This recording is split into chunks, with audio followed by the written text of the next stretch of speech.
and welcome to CoreTV News at 4. I am Omotayo Alo. President Muhammad Buhari has named new service chiefs within few hours of relieving the previous ones of the appointment. He also appointed retired Major General Babagana Mungunu as the National Security Advisor to replace retired Colonel Sambo Dasuki. Major General Bayomi Olonishik-Shaki is new Chief of Defense Staff, while another Major General Tanko Buratai is the Chief of Army Staff. Rear Admiral Ibok Eta Ibas is new Chief of Naval Staff.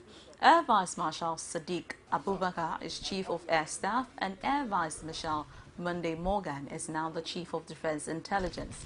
This is the first time a Nigerian president is naming a Chief of Defense Intelligence. President Muhammad Buhari Monday in Abuja urged the newly appointed service chiefs to help him rebuild the reputation of the armed forces and the nation. Addressing them shortly after the appointment were announced, the president also called on them to show utmost commitment to the new duties. He assured them that their nominations will be sent to the National Assembly either as soon as possible for confirmation. Few hours before he was relieved of his appointment, former Chief of Army Staff Lieutenant General Kenneth Minima had declared that victory of Boko Haram insurgent is in sight. He maintained that recent military offensive against the terrorists had severely affected their combat capacity. General Minima, who was speaking at the Chief of Army Staff conference in Abuja, argued that the recent spate of suicide bombing in some parts of the country as a consequence of the heat the insurgents are facing in the Sambisa forest enclave. He also assured Nigerians that troops would soon clear the forest of Boko Haram. More importantly, we would, during this conference, re-examine the state of Operation Zaman Lafia so as to add more impetus to our offensive into the last remaining enclaves and camps of the terrorists.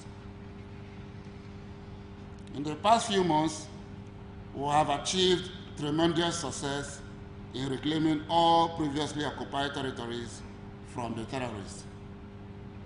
Today, the ability to face our gallant troops in any form of combat has been seriously degraded.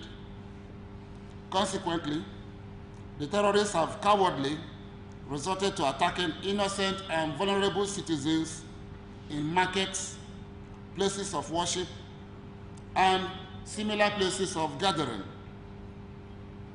I therefore urge you to use the opportunity offered by this conference to deliberate on measures to enable the Nigerian Army, in synergy with sister services, security organizations and agencies, and paramilitary, to adequately respond to these new tactics of the terrorists.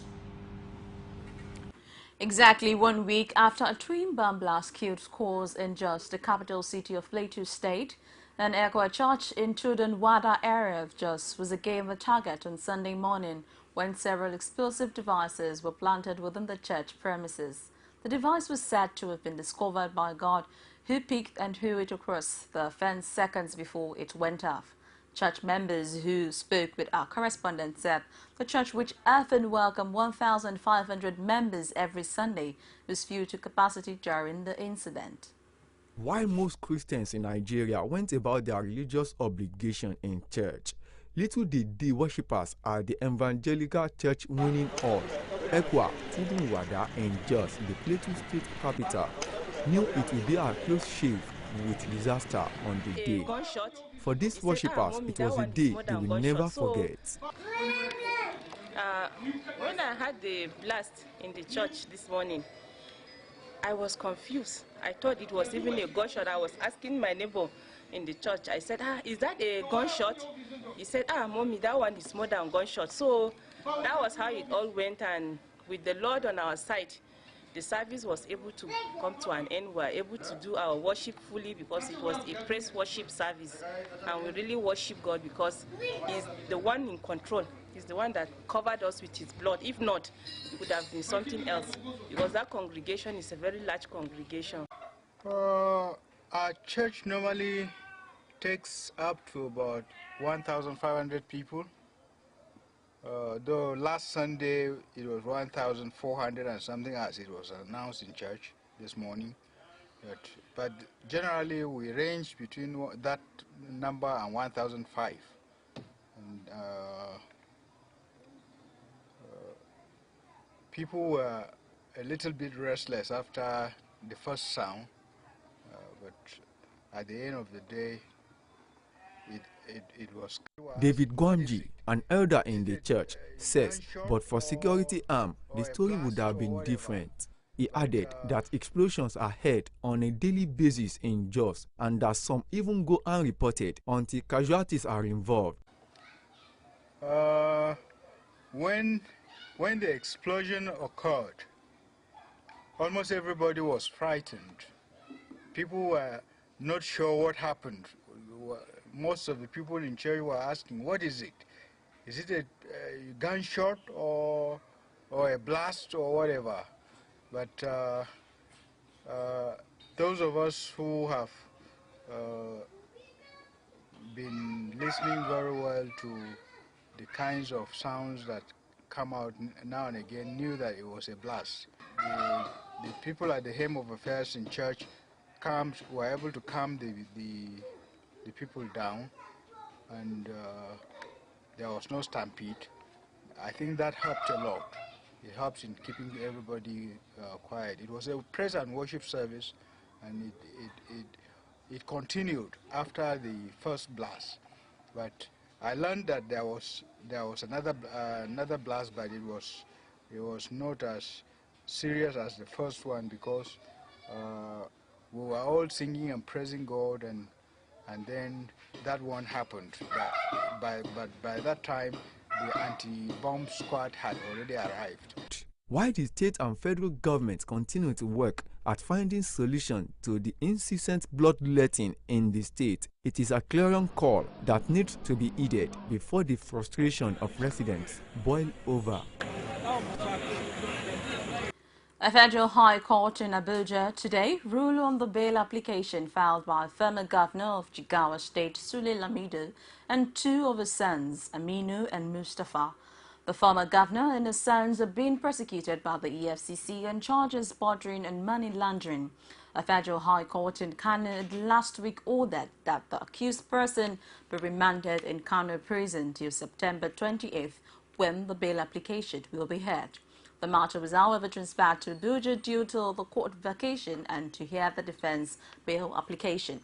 In the application, Lamido's lawyer, Joe Agi, urged the court to grant the accused bail on liberal terms, but prosecution counsel Chile Okoroma opposed the application on the grounds that the accused persons will evade justice. The trial judge, Justice Gabriel Kolawole, subsequently adjourned for ruling. Governor Nasir El-Rufai of Kaduna State yesterday called for the scrapping of the Nigerian National Petroleum Corporation, NNPC, saying the corporation has over the years constituted itself as a parallel government, a country on its own with Nigeria, another country different from the corporation. The governor called for the setting up of another national oil firm, as he argued that the present NNPC would kill Nigeria if it was allowed to continue running. According to El-Rufai, with the death of NNPC, it would allow for the coming on board of a brand new company that would be commercialized and capitalized. He added that the account of the NNPC was last audited in 2005 and accused the NNPC of remitting only about 58% of the money it earned between 2012 and the first half of 2015 to the Federation account. On the way out for Nigeria, the governor said the country could demonstrate a new purpose by slaying 3 huge dragons, which he outlined as a fixation with public ownership and the control of every major oil asset, the corruption and distortion that oil subsidies inflicting on the economy, and the NNPC in its current form, which is not in collective national interest. We'll take a break now and we'll be back with more stories. Stay tuned, please.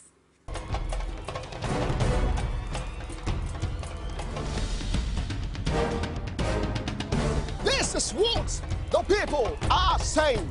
You don't run a big economy with generator. They need to do more in terms of energy, and power. Many things to do for this Nigeria about lights, water, and new TT. For Nigerians that are not gullible, we know that good laws have done nothing good for this country. Buhari won the election convincingly. Talk to our husband that you should keep promise about what you said, and because people are watching you, you know, another election is coming. Because some people will stand for Yoruba land, will be strong man, you don't die. This nation is moving forward. The best is going to take place. The people giving voice to the voiceless. Welcome back. You still on to CoreTV News at this hour. For more news and information, do also visit our social media platform, facebook.com/CoreTV News. You could follow us and also tweet at us at our Twitter handle at CoreTV News NG. You could also stream us live and also get other videos on our YouTube channel, youtube.com/CoreTV. Leave a space and news. The Economic and Financial Crimes Commission has arraigned Oladimeji Edun, a former member Kwara State House of Assembly, alongside his company Zarab Ventures Limited, before Justice Mahmood Abdul-Ghaffar of the Kwara State High Court in Ilorin on a 3-count charge bordering on criminal diversion of funds. Edun allegedly secured a contract for his company Zarab Ventures Limited for drilling of 43 motorized boreholes across different locations in the state under the Millennium Development Goals project to the tune of 82 million naira, 500,000 naira between 2008 and 2009, but abandoned the project after collecting 90% of the contract sum. The accused pleaded not guilty to the charge when it was read to him. His counsel Salam Jawando thereafter urged the court to admit the accused person to bail. EFCC Abdullahi Farouk raised no objection, but pushed for stiff bail conditions considering the nature of the offense committed by the accused person. Justice Abdul-Ghaffar admitted the accused person to bail in the sum of 5 million naira and 2 sureties, one of whom must be a statutory owner of a parcel of land within Ilorin Township. The case has been adjourned to October 6, 2015 for hearing. The Federal High Court in Abuja has ordered the release of former Head of Service Stephen Oronsaye from custody of the Economic and Financial Crimes Commission. It also directed the Defense Counsel Kanu Agbabi to make an undertaking that the accused person would not evade justice. Trial Judge Justice Gabriel Kolawole consequently fixed July 21 for hearing on bail application and on October 28 date for Oronsaye's trial proper. Basil Kafo has more in this report and presented from our studios. The former head of service was brought to court from one of EFCC holding facilities. Oronsaye, who retired from the civil service in 2010, was in the dock on a 24-count charge to which he pleaded not guilty, and he will be going home to his family. Justice Kolawole issued the order after listening to an oral bail application by the defense counsel, which the prosecution was not comfortable with. The prosecution, Ali Yusuf, argued that the bail application had to be documented and urged the court to remand Oronsaye and the other accused persons remanded in prison pending hearing on their bail application. In a short ruling, Justice Kolawole directed that the former head of service be released from EFCC custody, but insisted that the lead defense counsel, Kanu Agabi, must do an undertaking that the accused person will not evade justice. He based his decision to release Oronsaye and his co-accused persons on the grounds that they had been on administrative bail. The judge, Kolawole, thereafter fixed July 21 for hearing on the bail application and set a trial date for October 28 and 29. The over 500 million naira Governor Adams Oshiomhole takes home monthly as security vote when the state is not in crisis has been described as unfortunate and questionable.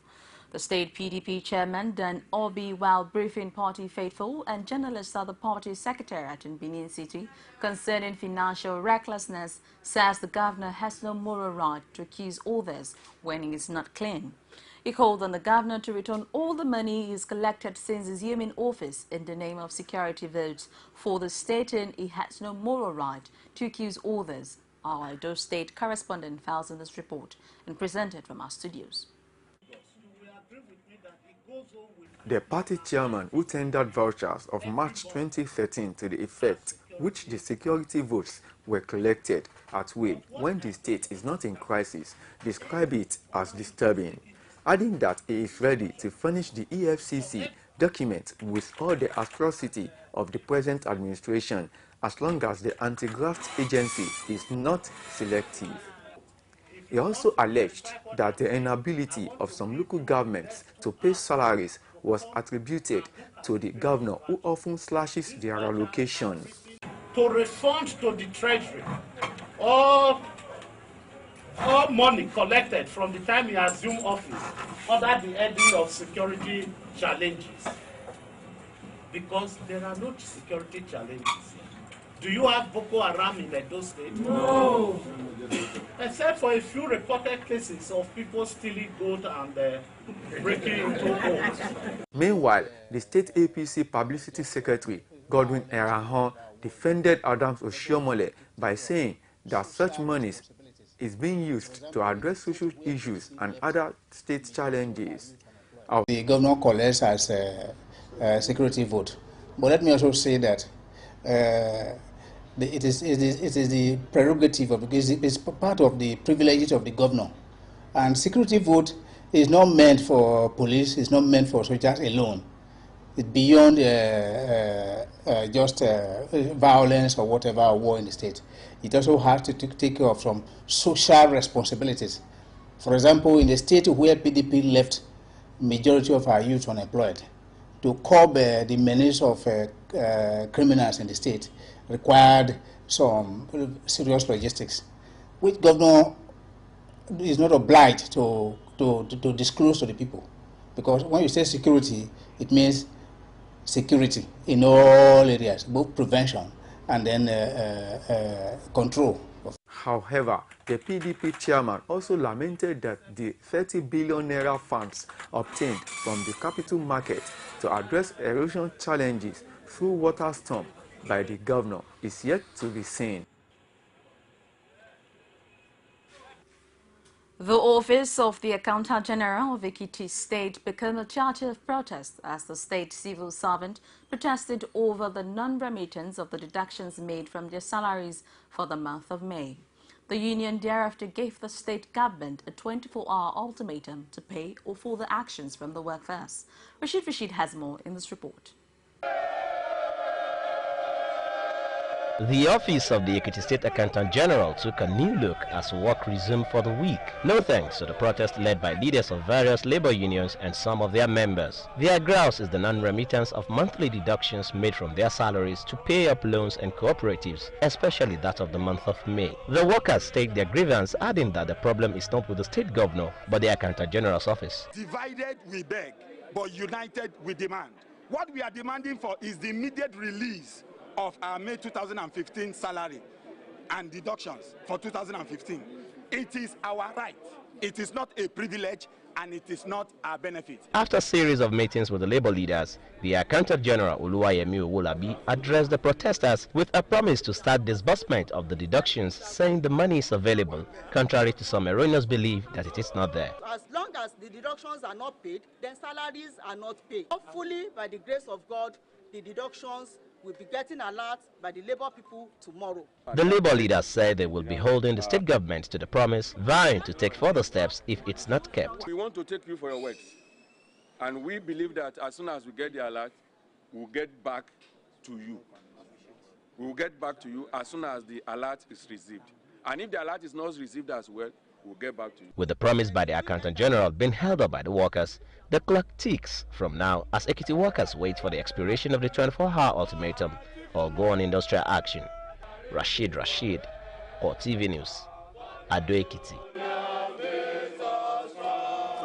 The police in Kano have paraded members of a notorious gang which has been terrorizing Gandu, Albasa and the Chukwumantawa areas of the state. Police spokesman Musa Magajia told newsmen that the were arrested over the murder of a 27-year-old student of the Federal College of Education in Kano. The police said the suspect, identified as members of the Yandaba gang, have since confessed to the crime.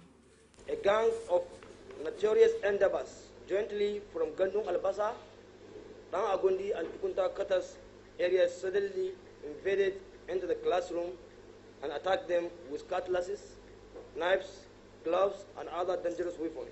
Command commences investigation, which led to the arrest of 3 suspects who actively participated in the killing and rampage as follows. Number 1 is Ibrahim Azu alias Irodawa of Aguntu Kotas. The second suspect was Adam Abdullahi alias Kura of Tukuntawa Kotas. And the third was Mukhtari Hassan alias Gwari, mayor of Gandang Albasa Kotas.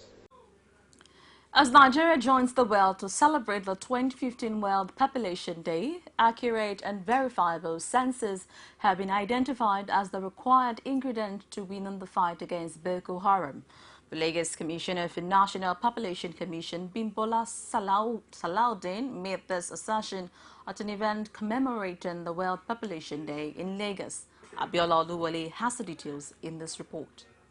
11th of July every year is set aside as the World Population Day by the international community with the intent of bringing global focus to population issues. With an estimated over 160 million inhabitants, coupled with the rising attacks of Boko Haram insurgents, figures of vulnerable people in Nigeria increase on a daily basis. It is in this view that Lagos National Population Commission organizes this event to commemorate the 2015 World Population Day with the theme, Vulnerable Populations in Emergency. Vulnerable population in Nigeria. This year's theme is very unique, since it portrays one of the most current population challenges resulting from large-scale population movements in emergency situations in Nigeria. In the last 5 years, Nigeria has experienced various dimensions of challenges, from communal clashes, natural disasters, conflicts, and most importantly, violence related to the insurgency by Boko Haram armed groups in the northeast, with women and children majorly challenged. Salu Undeyin also used the platform to seek adequate action from government in addressing the challenges of internally displaced people in the northeastern part of Nigeria. Any concerted effort in support of the vulnerable population who are disadvantaged today is a good investment for the prosperity of present and future generations. It is a responsibility we owe this great nation. For her part, the UNICEF representative Sharon Oladiji, the successes recorded in the fight against Boko Haram insurgents could be intensified through adequate civil registration. Efficient civil and birth registration system ensures provisions of legal documents establishing individuals' identity, national identity, security issues, which are proofs for accessing basic services, including immunization, health care, school enrollment, and at the right age.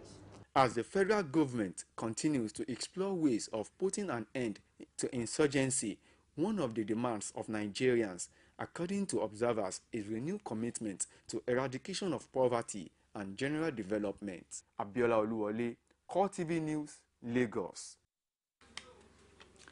The Holy Land of Makkah Tuesday observed Lailatul Qadr, the Night of Majesty. Muslim faithful around the globe look out for this night in the last 10 days of Ramadan. The significance of this month is to ask for forgiveness from the Almighty and cleansing of the soul. Correspondent Olajide Aditiro was at the Haram, the worship center of Makkah. His report.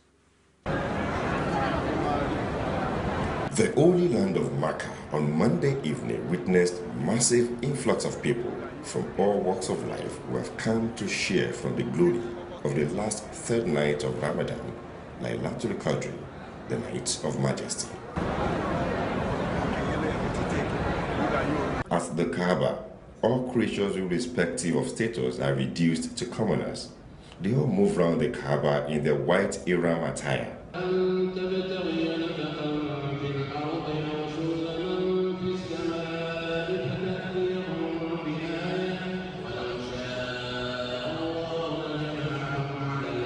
At about 12 a.m. Tuesday morning, Al-Haram, the worship center of Makkah, was already full to the brim. The last third night of Ramadan is when Allah descends to the lowest heaven to echo the calls of all who believe and genuinely call on Him.